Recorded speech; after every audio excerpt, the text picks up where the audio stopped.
Hello and welcome back to On the Workbench. Today we're taking a look at the Craftsman 7-inch wet tile saw. This is available from Sears and was purchased recently for a big tile job. I'll show you the stack of tile that I have stacked up here in my garage that I'll be doing before too long. Hopefully I'll be able to bring you some of that on my channel here, so you'll want to stay tuned for that. And so this saw was purchased with a bunch of reward points, and so one of the things with the case here, there's actually a handle at the very top of the case that comes molded into the saw, and the box is cut for that, which is actually a pretty slick way of packaging it. I thought that was kind of nice. And so this has a 3/4 horsepower engine on it and is designed for wet tile cutting. And so if you open up the box and see what you get, you can read what the box says by looking online, but let's see what comes in the box. So as we open up the box here, what you'll see here slide out, this is coming out upside down. And as we look at the back of the saw, the first thing you'll see here is the rip fence. That snaps right into the bottom. And then we also have our power cord right here. And now if we flip this over, we can see the surface of our saw. It looks kind of like a mini table saw. I'll just put that down there.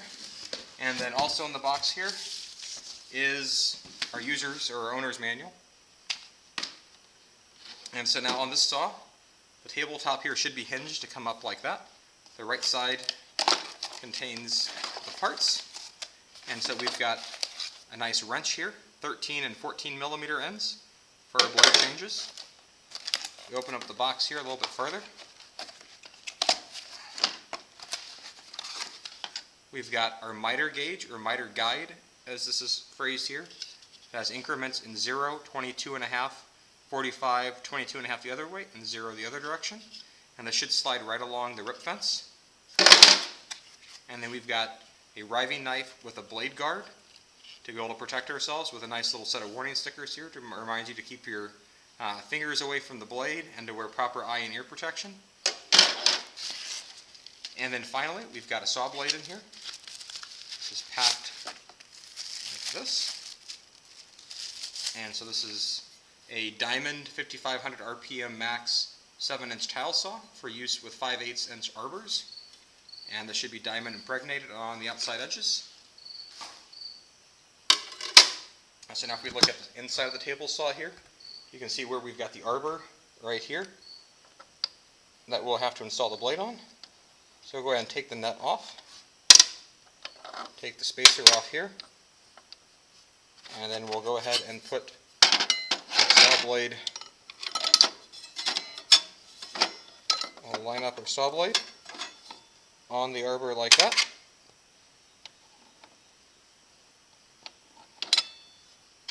Place our appropriate nuts on it.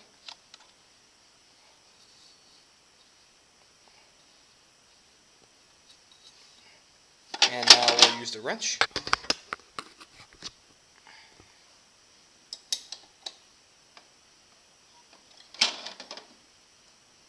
So you'll get that all nice and tight. Now in the back for the blade guard here in the riving knife should just sit, should go down something like that. There we go. That snaps right down. You've got a bolt here on the back that you can use to adjust the height of your blade guard. So this blade guard is also going to work as a splash guard to help keep the water from splashing back up at you. The bay on the right is to be filled with water to help cool the blade in the cutting process. And so the table on the right does not move explicitly. And so if I move that out of the way like that, you can see where I've got my blade guard here. And so that opens up. Actually, let's go ahead and open up the other side here. And you can see that there's onboard storage right here for our wrench. I'm going to suggest the best way to store it there. And then we've got storage for a couple other adjustments over here on the side. And flip down these little wings. And then you can see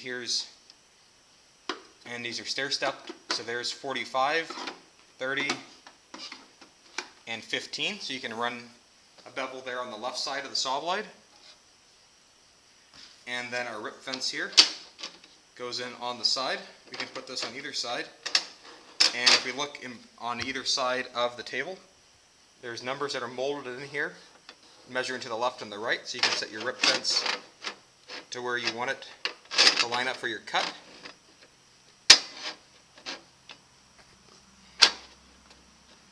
Let me get that lined up there.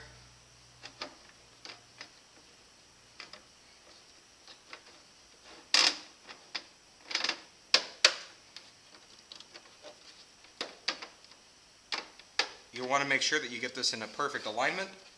The fence actually has a little bit of groove in it to be able to have the fence properly aligned.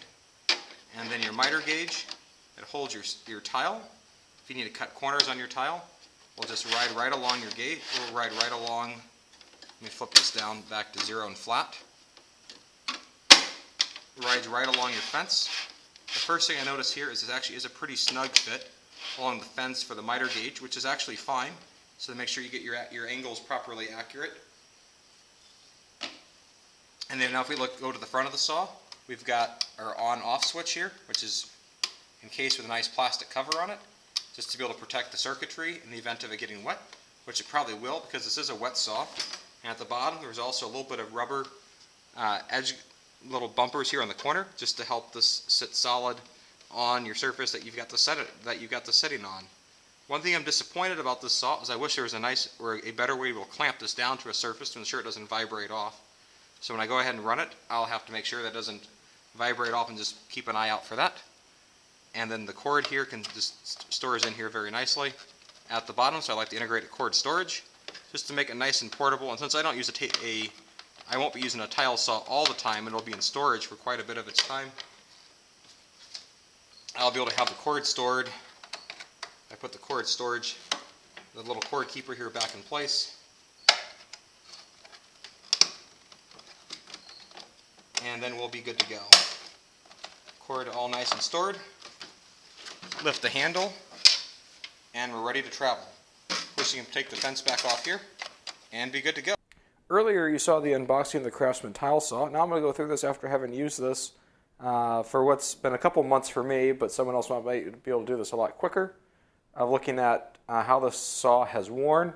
I've been cutting quite a bit of this 12 by 12 porcelain tile. It's a red clay based tile. It's 12 by 12 inches, and according to the box, this saw is theoretically rated for up to 12 inches. You got about 6 inches of table space on either side of the blade, and you can see the clay dust that I have still on the saw. We've got the riving knife and the blade guard. I've got that off here so we can open it up and we can see how the saw has worn. I can't complain too much about the cuts. The cuts have been just fine. The compartment down here, whenever you go to fill it up, one of the things I've learned about filling it up is there's no way to actually overfill it. There's a little port right here that goes out, and so if you fill it up too high, you'll actually splash water out and it'll drain outside your saw. So you might either want to have this in a basin, have some plastic matting down. You can see I got some plastic down there, just to prevent it and be wary for any splash out. Now, if we look at the build quality on the blade, I've actually already worn through the Craftsman blade that came with this, and I've got a Bosch blade on here now. One of the things that I wish they would have done differently to improve on is this outside flange.